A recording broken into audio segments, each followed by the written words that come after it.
мамандық иелерімен танысатын боламыз. Тақтадан қандай суреттерді көріп тұр? Айтайықшы. Тігінші. Тігінші не істейді? Тігеді.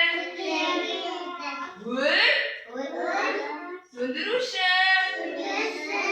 Өртті сөндіреді. Шаштарыз. Не істейді?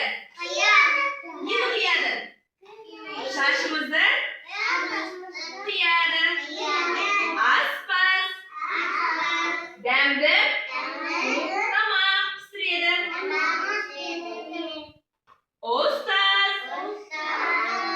Мектепте сабақ береді. Дәрігер.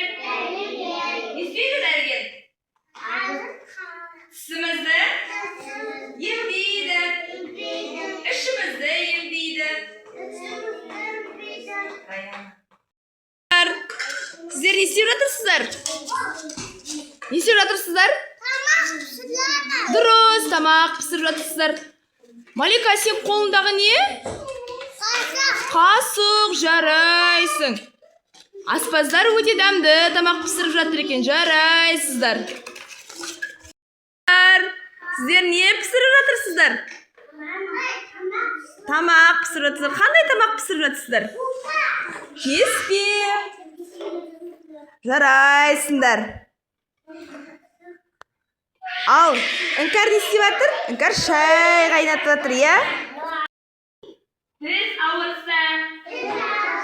Үш ауырса. Бізді емдейтін